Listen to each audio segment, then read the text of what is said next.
You think you know me? Think you know him? Think you know her? All of us have our past, but some of us just trying to figure it out. Welcome to Elegies Aya, where currently this game is in its demo stage, and this was offered to me to play on Keymailer, so I thought, why not? And the reason why I said why not is because I noticed that this game is very high on production. Art-wise, it looks amazing. I go to settings, I go to audio, there's voices. I get excited. But without further ado, I think it's time to unpack this game, to uncover what we think we know, and to discover truth. A little cheesy? Yeah, I'm sorry. New game plus anyway. Or just new game. We're not playing this game 3 times, I don't think. This is a work of fiction. Names, characters, events, and incidents are the products of the author's imagination. Any resemblance to actual persons, living or dead, or actual events is under coincidence. I think that's what it says. So there's your warning.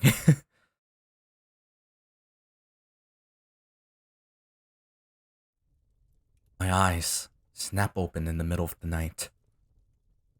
For some reason, I'm filled with a deep, overpowering sense of dread. It's like I was woken up by some ancient survival instinct. Some mysterious part of myself that never quite sleeps. My heart pounds. I know, without a doubt, something is terribly wrong. I don't even know what at first. Then I smelled the smoke. Mom? Acrid fumes are so overpowering that I can taste them. And my throat burns as I call out in desperation. When there's no answer, I stagger out of bed. My breathing ragged, uneven. Mom? Dad? My eyes gradually adjust to the dim light as I stand in front of my door for a long, agonizing moment. I'm terrified of what I'll find on the other side. Each possibility that I turn over in my mind is full of more unimaginable horror than the last. I almost wish I could turn around and go back to sleep. Pretend that everything is fine until it's all over. But in reality, I have no choice. Yeah, that's what I thought happened, considering what I heard. Fudge. I lived in this house my whole life. I've opened this door and stepped out into the hallway almost every morning for as long as I can remember. It used to be a normal, forgettable part of my routine. The most emotion I ever felt as I crossed the threshold was annoyance that I had to get up early for school. Or enthusiasm about my other plans on weekends and holidays. Now, I watch in abject dread as sleeping flames consume everything I always took for granted. Heart hammering even more rapidly in my chest. I shake myself out of my shocked stillness and race down the hall. Mom? Dad? I burst through their door to find even bigger, brighter flames wreaking their path to destruction through my parents' bedroom. My eyes are back and forth, searching for some sign that they're okay. They're not in their bed. Maybe they got out already? But that doesn't make sense. I know they wouldn't leave me alone. A hacking cough tears through my lungs, sparking a memory of a fire safety class from my childhood in the back of my mind. I drop to my hands and knees to limit my smoke inhalation. And that's when I see her.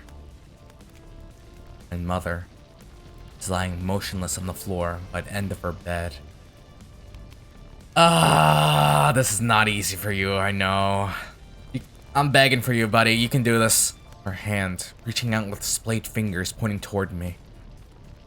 Her eyes are open, unblinking and filled with unmistakable terror. Mom? She doesn't respond. Her expression doesn't change. Part of me knows why, but another part of me isn't ready to accept it. Mom! Mom! Can you hear me? I call out again, my throat burning from the smoke. She can't hear me. I know she can't. She'll never be able to hear me again. Still, I crawl toward her as the flames crackle around me. But before I can make it very far, I find myself knocked flat on my face. My back is in searing pain, and I've been winded by the impact of whatever decaying piece of my home just struck me down. I flail hysterically to free myself. One desperate lunge to the side brings me face to face with my father. His unchanging expression just as twisted and horrifying as my mother's. Dad? I don't have the strength to shout anymore. The word comes out as a rasping, barely audible cry. They're gone. Both of them. The people who have taken care of me my whole life. The people I instinctively ran to for help the moment I knew something was wrong. They can't save me. And I can't save them. I have a vision of my happy childhood memories shattering like glass as I watch the flames reflected in the cold, lifeless eyes of my father. And then, a chunk of flaming debris hits the floor between us. And I scramble backwards in a panic. The knowledge that my parents won't be getting out of here feels like a vice around my heart. But I don't have time to grieve. I have to get out of here before I join them. Back in the hallway, the fire is moving quickly, destroying more and more of the upper floor of the house as I search for an escape. The stairs are out of the question. They're already crumbling to pieces as the flames consume them. I recklessly shoulder my way through the least damaged door I can see, hoping to make a break for it out a window. Find myself in the spare room where I used to sit on an old couch and play video games with my friends when we were kids. Those memories flood my mind as I fumble with the window latch. The heat of the still spreading fire at my back. I groan as I heave at the window, unable to slide it open. Of course, this window was always sticking, making it impossible to let a breeze in here during summer. It's the worst possible room I could have picked. That immovable window is still my best option. Take a few tentative steps backward, gasp in a deep breath of the smoky air, and jump. The glass tears at my skin as I smash through it. For one horrifying moment in the air, I feel certain I'm going to die. Then I hit the ground, crying out uncontrollably in pain and fear.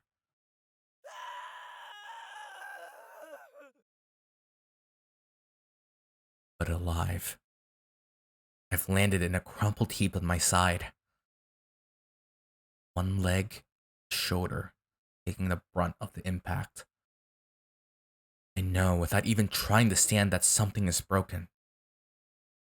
Not just from the pain, but also from how wrong it feels. Coughing, spluttering, twist into a position where I can use my good arm and leg to scramble through the dirt toward the road. As I inch forward, an overwhelming wave of exhaustion hits me, and it becomes even harder to force myself to go on. I hear a faint siren, distance. Might be hope for me after all. Ah, that was very hard to get through. Oh, that was not easy.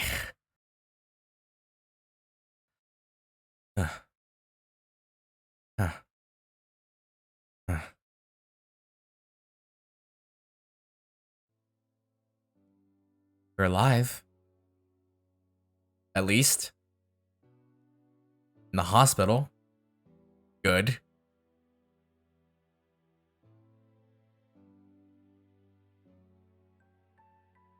I wake up in a hospital bed. But I don't know if wake up is even the right term for it. I don't feel awake. I don't feel alive. For what must be at least a few days, drift in and out of consciousness. Barely aware of what's happening even when my eyes are open. Faces clad in masks of concern bob in and out of my vision. Sometimes they try to talk to me.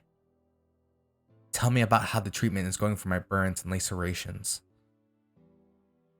Or the comminuted fracture.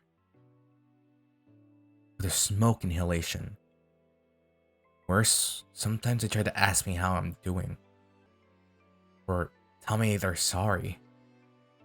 Sorry for the loss of my parents. It feels so insulting. So patronizing. As if they could ever understand. As I grow more and more stable, I learned that I have a choice between two different states of consciousness. I can be in all-consuming pain that makes every second feel like an hour. Or I could be on drugs that dull the pain. Along with everything else. Drugs leave me confused and disoriented. And frustrated with my inability to focus. I can barely even string out two thoughts together to pass the time. Sometimes I think it's not much better than the pain. But at least both options are better than falling asleep and experiencing it all again. Even more helpless than before. Watching as the flames destroy everything I ever loved. Either way, there's not much I can do to keep myself occupied in the increasingly long gaps between visits from disquieted doctors and nurturing nurses. I could never even dream of summoning the energy and attentiveness needed to do something like read a book. All I can do is lie here and listen to the muted voices on the television in the corner of the room as they go through the routines of the same formulaic scripts day in and day out. But one day, something finally changes in the form of a mysterious girl. Hi! Drift back into painful wakefulness from another one of my heart-wrenching nightmares one afternoon. She's already there. Eyes glued to the television. Are you watching Jeopardy? I'm sorry for breaking this moment, but are you watching Jeopardy? Because that's what it looks like. I can just make out the side of her face at the edge of my limited field of vision. She's probably not supposed to be here. It looks like she's my age or a little younger. It looks like she's wearing a hospital gown. Must be another patient wandering the halls.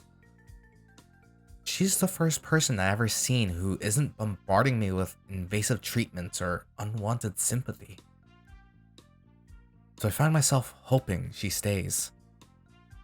I wonder if her own TV set isn't working. Or if she isn't lucky enough to have a private room like mine. Maybe that's why she came in here to watch her game shows in peace. Because this girl is definitely really into game shows. As you can see, yes. Ooh, I know this one. Who is Rena Descartes? You are watching Jeopardy, you bastard! Okay, I thought this was just like a joke, but no, you actually are. Alright. She yells out the answers at the screen, and then cheers and claps when she gets them right. Go for 800 next. Yeah. I almost don't want to disturb her.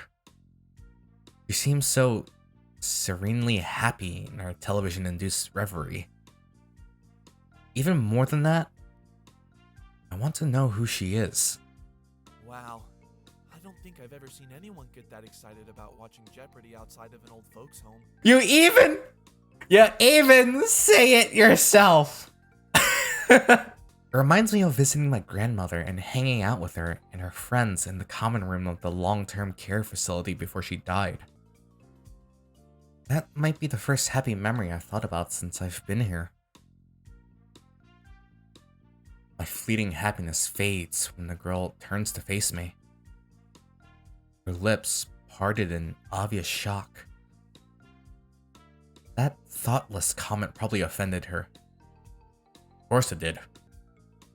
First person I might be able to have a real conversation with in this place.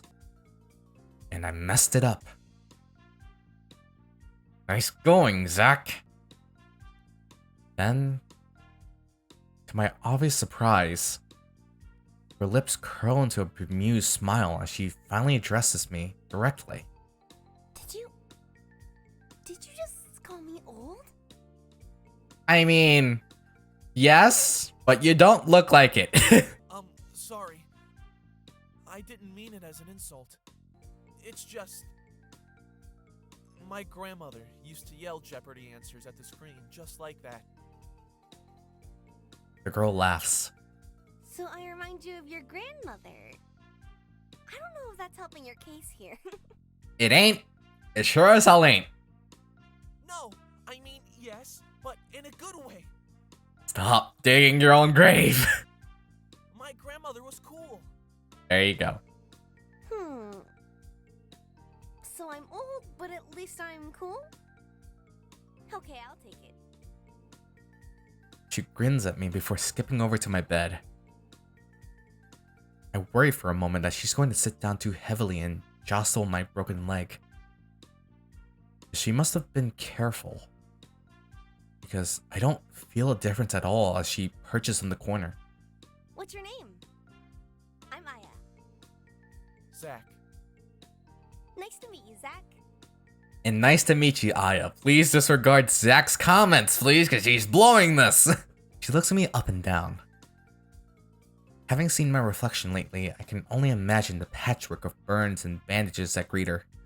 What happened to you? What do you think happened to me? I'm burned. My house, it's gone. I lost my parents, for Christ's sakes. Lose a fight with a bear or something? The first choice you get. You tell her the truth or you joke along with her. You see, I'm in a predicament right now. See, the tone's going well, so you think you can joke along with her. But the thing I'm joking about is my house burning down and my parents dying. I don't know whether I should or I shouldn't, but I'm just gonna keep up with the vibe. Sure, this is a terrible decision. Don't do this. Lose? You should see the bear. Aya laughs uproariously, bringing a smile to my face along with her. What about you? Why are you in here? Are you kidding? The hospital is the coolest hangout spot in town. I don't think anyone has ever said that, but okay. TV, free food. To counter that, TV that honestly doesn't play that many good shows, free food that probably isn't even that good. 2 cons already. What else could a girl ask for? I chuckle. Guess she doesn't want to talk about it. I don't want to talk about the fire much either. So I sympathize. Can't help but wonder what the truth is though. She doesn't look obviously sick or injured. She seems to be running around the place freely without a care in the world. Maybe she's being treated in the psych ward for a mental illness. She'd be the cheeriest mental patient I've ever heard of. But I guess you never know what's really going on with someone deep down. So what do you like to do, Zach? When you're not fighting bears, that is. Wow. What do I like to do? It's been so long since the last time I could just hang out at home and do whatever I wanted.